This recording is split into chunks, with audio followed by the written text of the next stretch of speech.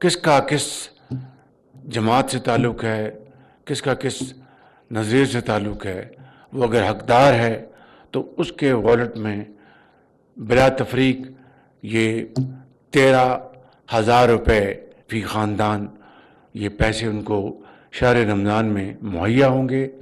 اور اسی طریقے سے جو وظیفہ ہے 10 ارب روپے کیا گیا ہے، تو یہ سب ملا کر انشاءاللہ اس مہینے یہ پیسے تقسیم کیے جائیں گے. میں سمجھتا ہوں کہ وفاق کے لیول پر شہر رمضان میں یہ سب سے بڑی ایفرٹ ہے in terms of volume and in terms of its challenge.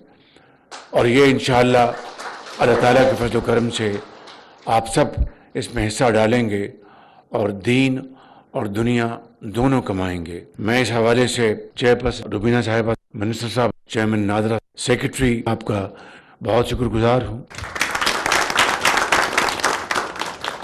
مشترکہ کاوشوں سے یہ ایک بہت بڑا ہم نے چیلنج اپنے ذمہ لیا ہے.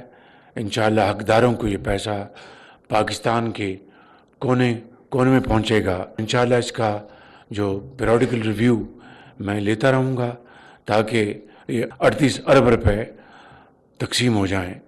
اس حوالے سے I'd like to thank our international partners for their valuable contribution, for their interest and concern.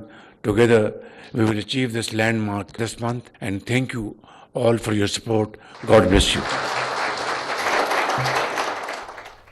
Prime minister Ramzan package 2026 کے اجرا کی تقریب جاری تھی. آپ نے براہ راست ملاحظہ کی. وزیر اعظم شہباز شریف نے کہا کہ رمضان کے بابرکت مہینے کی آمد ہے. وزیر اعظم کا رمضان پیکج 38 ارب روپے کا ہے.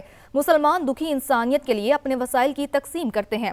ہر مستحق خاندان کو 13,000 روپے دیے جائیں گے. رمضان پیکج سے 1 کروڑ 21 لاکھ خاندان مستفید ہوں گے. پاکستان کے کونے کونے میں حقداروں کا یہ رقم پہنچائی جائے گی. آپ کو اپڈیٹ کرتے چلے کہ پرائم منسٹر رمضان پیکج 2026 کے اجرا کی تقریب جاری تھی.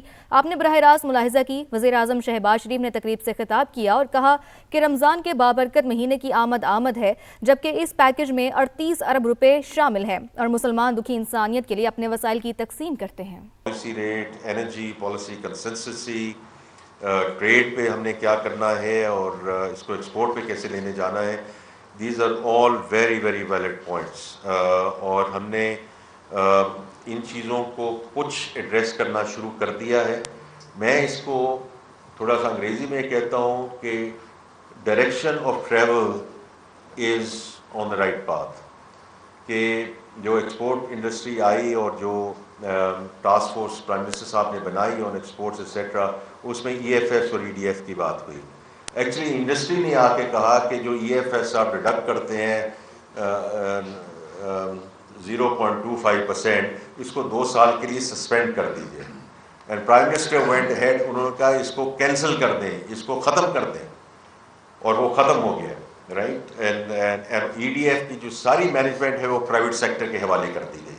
It's been taken away from the ministers, it's been taken away from the bureaucrats, it's now under, اور یہ legislate ہو گیا ہے، یہ legislate ہو گیا ہے because we needed legislation. It's been handed over to the private sector entirely. اور اس میں ہی میں صرف یہ ایک بات ضرور کہوں گا کہ جہاں ہم ریجنل کمپیریزن کرتے ہیں اور ہمیں کمپیریزن کرنا چاہیے کہ بنگلہ دیش کی ہم بات کرتے ہیں کہ وہاں انرجی کاسٹ کیا ہے، ٹیکسیشن رجیم کیا ہے، فائنینسنگ ریٹ کیا، اور یہ بالکل درست بات ہے. اس سے میری آپ سے ایک درخواست ہے کہ یہ جو اس وقت ہم ساری بات کر رہے ہیں، اکنامک ریکوری کی بات کر رہے ہیں، اسٹیبلائزیشن ٹو گروتھ کی بات کر رہے ہیں، which is as a said the green shoots are already there. لیکن میں ہمیشہ بات کرتا ہوں جو ہمارے کچھ ایگزسٹینشیل ایشوز ہیں. کلائمیٹ چینج، دیکھیں یہ جو فلڈز آتے ہیں they take a real toll اور باقی ساری چیزیں. بٹ میں جو آپ کے گوش گزار کرنا چاہتا ہوں، پاپولیشن پہ آپ ہماری ہیلپ کریں، پاپولیشن پہ ہیلپ کریں.